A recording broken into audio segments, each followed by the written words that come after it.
So I'm on my lunch break at work and I checked out, satellite view a while ago and noticed that not too far from where I work is a lake, and around that lake are some really curvy roads. I don't know what I did with my key fob, so now every time I ride off, these bikes thinks I'm stealing them. But I just bought another one, so I should be getting that soon, so I don't have to do this every time. I'm also currently on a Honda Grom. I'm borrowing it from a buddy. So y'all know I want to test ride more bikes. If I could, I would love to do that, maybe even monthly on this channel.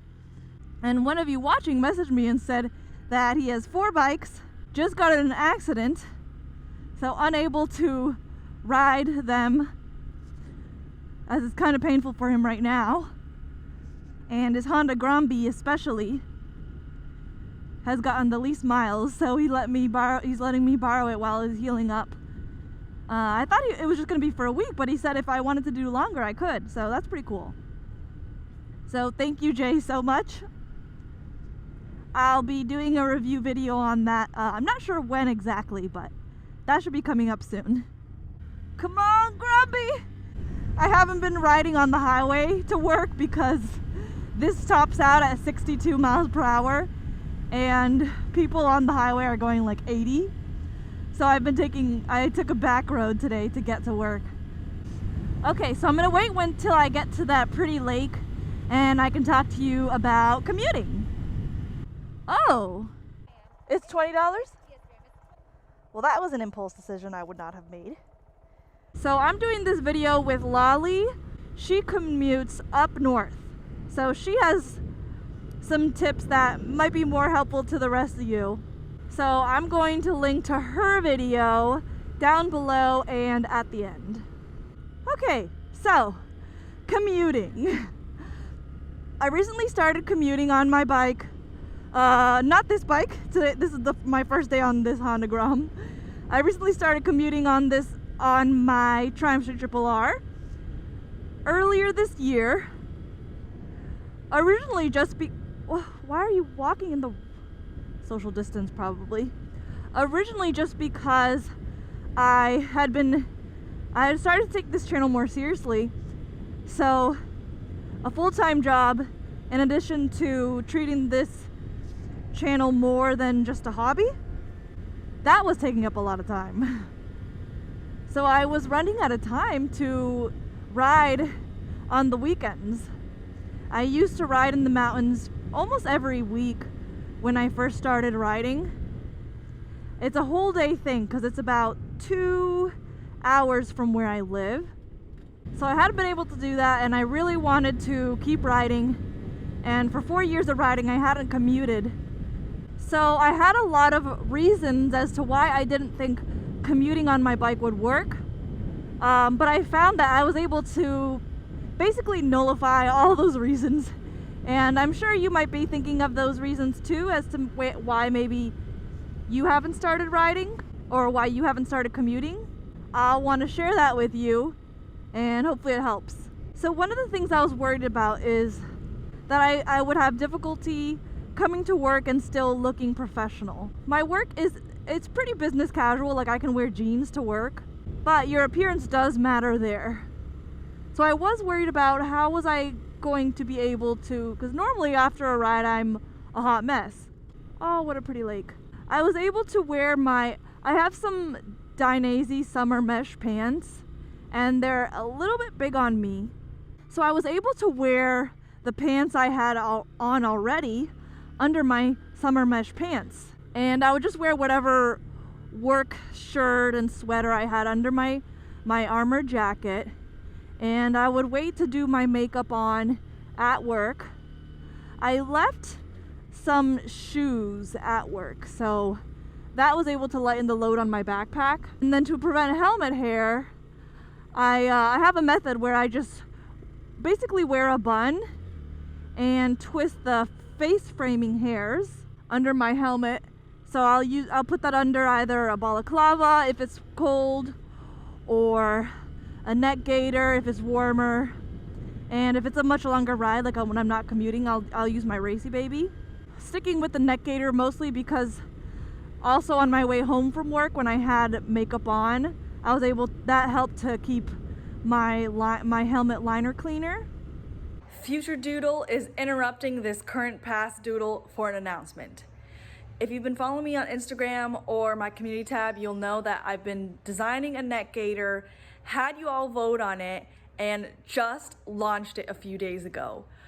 Everyone who signed up for an email has already been notified and done their purchase. It is almost sold out. So if you want to get one, I'm really limiting the supply because yours truly will be packing and shipping these herself. Make sure you get it with a link down below and get it before it sells out. Thanks. Back to the video. And as far as the temperature change, in the spring and the fall here in Georgia, the mornings can have a 20-degree difference.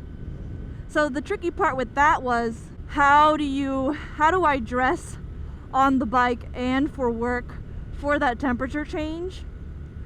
Particularly when I only had a backpack when I first started. Actually, I still only have a backpack, but I did just buy a tail bag last night, finally.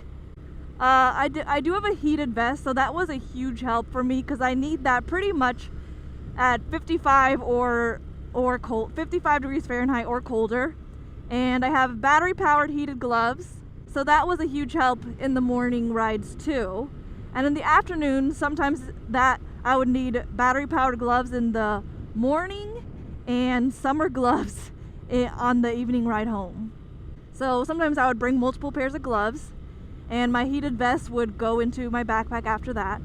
And what I would do with my jacket is probably the most versatile jacket I've had yet as far as commuting goes, is the jacket I have on right now, which is my Triumph Summer Mesh jacket that also has a waterproof liner. So the waterproof liner, is just as warm in those cold mornings as a winter jacket. So since it is a mesh jacket, I would take off that waterproof liner on the ride home, and that was perfect. And if it was extra hot, I would wet my shirt in the sink, and that made for a pretty cool ride home, at least for 30 minutes, and that's all that I needed for my commute. And some of the pros and cons that I found for commuting were, con, it takes a little extra time to get ready to go to work and ready to leave. And that's me clearly really fishing for a con. And the pros were so many of them that is why I keep commuting.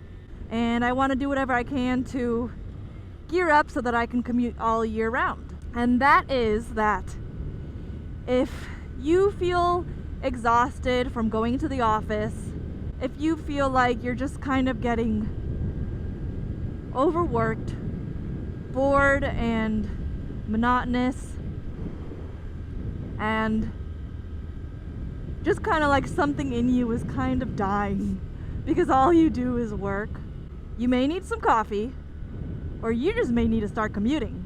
It'll make the world of a difference. Since I started commuting to work, I have a way better attitude coming into the office. I feel happier. I don't drink coffee every day, but a lot of mornings I do. And I found that when I started commuting to work, I was so excited for just getting off of my bike that I didn't need coffee that day. I would just drink tea. That's kind of like a honeymoon phase though, so now that I've been doing it for a few months, I'm back to drinking coffee, mostly daily. Oops, oh my gosh, my turn signal has been on for who knows how long. And if you're worried that your commute is dangerous, maybe it's a lot of bumper to bumper to traffic, or you're just in heavy traffic and you're not comfortable doing that, then don't do it. Don't ever ride if you're uncomfortable. I'd much rather you ride less when it's safe for you than ride stressed out and nervous just to ride more. It's not worth it. Take a vacation day and dedicate it to a fun ride for yourself. But luckily, my commute is mostly against traffic, And it's not a fun ride at all, but for me, especially these days, riding some is better than riding none. So if it's all I can get, it's actually been pretty fun for me riding to work, even though it's a pretty boring ride and it's pretty industrial. The days that I won't ride though, I don't ride, is if I won't go out in the rain. I'm okay getting stuck in the rain on the way home, especially in the summer, because it's kind of refreshing. But I won't get out on my bike in the rain. Not that I'm against riding in the rain, but at least with my commuting neighbors on the streets, it's really dangerous. People here in Georgia do not ride safely in the rain at all. They're very nervous and dangerous, and so I just avoid it. But I'm definitely open to it. I'm definitely open to it out in the country. Now, at least these days, I'm riding more than I'm driving. I'm in a much better mood. I'm getting a lot more practice in. Today I have these pants that I got from Revzilla clothing haul. Revzilla sent me a bunch of gear to review. I'm gonna see if I can pass this car as soon as I get a chance. A bunch of fall winter ladies gear. I want to ride with it for the next month or so. Oh, just let me go. If I was on my Triumph, I would totally pass him, but on this Gromby, I better be able to see clearly around. I'll make a video all about it on whenever Black Friday is. I can't remember if that's November 20th or November 27th, because gear ain't cheap, and I know that. So hopefully if I post it that day, you'll be able to get some sales on some of those gears. Is it clear yet? I'm going. Oh my gosh, this is full throttle. Wow. Good job, Gromby. Nice try. Now, Lolly commutes up north. So check out Lolly's video for more tips on commuting right over here. And I've been out joyriding for about 30 minutes, so I'm going to head back to work. See you later.